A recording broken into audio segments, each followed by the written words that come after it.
My next guest is an actress who spent 6 seasons on the medical drama House, and now she's getting into all kinds of serious fairy tale adventures with Snow White, Captain Hook, and so many more on Once Upon a Time. Take a look. What do I owe with a pleasure? Dawn. Yeah. I was wondering if you could take care of Henry again. If you want to get close to me, you just have to ask. There's no need to use that as an excuse. Well, I'm not surprised you're making this about you. I need your help because Regina needs to train me in magic. We think together we might be able to defeat the Wicked Witch. That's the first reasonable plan I've heard since this all began. Please welcome Jennifer Morrison.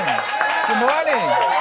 Thanks for being here. Absolutely, my pleasure. And happy belated birthday. You had a birthday on Saturday. I did. Thank you very much. Did you do anything fancy to celebrate? It wasn't super fancy. I've been away for 9 months shooting Once Upon a Time, so it was a little bit of a homecoming and a birthday. So my friend Sarah Pantera helped me put together a party at the back room at Bootsy Bello, and I just invited a bunch of people, and everybody just had some cocktails and some dancing, and it was good. Sarah Pantera plans a heck of a birthday party. She does. She played one for me once upon a time. I see where we're with there. No, I saw you had at least two separate YouTube videos done by fans wishing you a happy birthday. Yeah. I mean, it's kind of weird that everyone knows when your birthday is, but very I know. sweet. I was saying it's very weird when you walk into Starbucks and someone's like, happy birthday, and you're like, whoa, okay.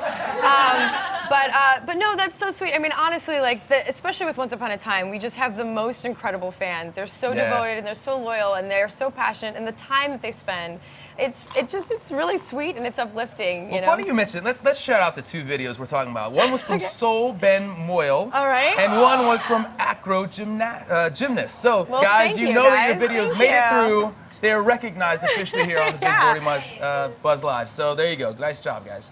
And you mentioned the season's over now. Yeah. Back in LA. Yeah. But you also kind of go back and forth during shooting. I do. Have you gotten that down to a science Yeah, I do now? have it down to a science. I am TSA pre-approved. I have Nexus and Global Access, which means I don't wait in any lines. I know all of the stewardesses and everything on Alaska Airlines, and I counted my airline tickets yesterday just for this season, and it was 70. Exactly 70. Yeah. You really, that's almost every weekend, it seems like. Yeah, it was a lot.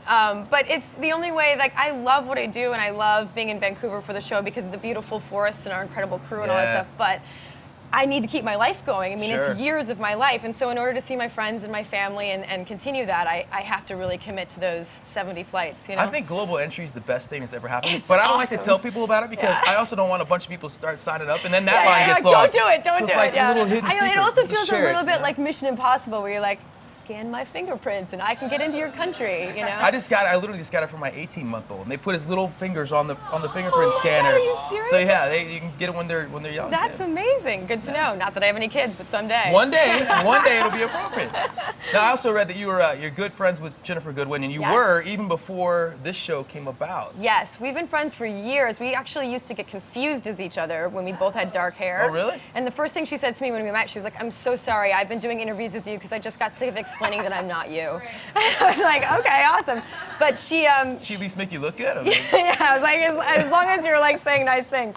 But she gave me this birthday present 5 years before Once Upon a Time, which was like a custom-bound book of the Grimm's fairy tales. Oh my gosh. And she forgot she had given it to me. So when this offer came up, it was so crazy. My dates were a big problem because I was still working on How I Met Your Mother, and I had this offer for once. And How I Met Your Mother was amazing because they flipped their season finale with their episode before so that I could make the pilot work, which was amazing. So I was internally and still eternally grateful to Craig and Carter for that. But I just kept going, like, I know it's going to be okay because Ginny gave me this fairy tale book. Like, it's a sign. It's all going to be all right. And then I brought it to the first table read, and she started crying. She was like, I forgot. So, yeah, it was very cool. That is very cool. It was a little sign. Yeah, I hope so. So you film a lot of these Neverland scenes inside, which I found interesting, to the point where you have to have a foliage wrangler, is what I read. Sarah Greens is what we call her. Yeah, she wrangles our foliage. That does sound a little bit dirty. She wrangles our foliage. I need my foliage wrangled. So basically what happened is because Neverland is always nighttime, there was not enough nighttime for us to shoot the hours that we need to shoot. So we would shoot outside in the forest as much as possible, and then when we'd have that spillover of the hours that we needed, we would go inside, and they took a stage and filled the entire place with potted plants. I mean, there had to have been I think there was probably 100,000 plants in there. I mean, these Wow. sound stages are big. They're Yeah. really big, and they built this whole sort of hill that you had to climb up and a cliff, and they could rearrange it in multiple ways. But this poor woman, and she loves it. I don't mean poor woman like she doesn't love it. She loves it, but like she would be running around just like dragging pots in a million directions and clipping things, and ferns were hitting us in the face, left, right, and center. And Does she have like a forklift? I mean, how do you move big potted plants? she had a team of people who did it, but she is also badass. I mean, she is like ripped and badass, and she would just like get in there and make it happen. Big shout out to the foliage big wrangler. Sarah Green shout Show out. cannot go on without the foliage Thank wrangler. you for our indoor Neverland. And so I guess you have a little bit of a romance going with Captain Hook. Yeah, I Does it mean, make you, how can you trust Captain Hook? He what doesn't seem girl like... gets to love a true pirate? I do. Yeah, it's interesting. You know, we had this love triangle with Neil, who's the father of Henry, and then Captain Hook. But then recently Neil died on the show, and told Emma to sort of find her love with someone else, that he wanted her to be happy. And Hook is interesting for her because they're like kindred spirits. Emma was a pirate in her own sense. She was a foster child and kind of had to beg, scrape, and steal to survive, and she feels connected to someone who's lived that way, and they've both been abandoned and hurt in certain similar ways, and so I think they feel very, I don't know, they're connected over some of their past. Andy's hot. I mean, there's that. That always helps. Always helps. Definitely helps. But she's, you know, she's got her guard up. She's someone who's like tough to get through. I mean, like, he eventually like has a line where he's like, I don't know, maybe someday I'm gonna stop chasing this woman. You know, it's just like she just makes him work so hard for her attention. Well, she's a woman. I think you all tend to make us work hard for your attention. I don't identify with that at all. Yeah, no, he's been good for her though. Like we're gonna start seeing in the next few episodes that he's really pushing her to find parts of herself that she's never really connected to before, and try to really.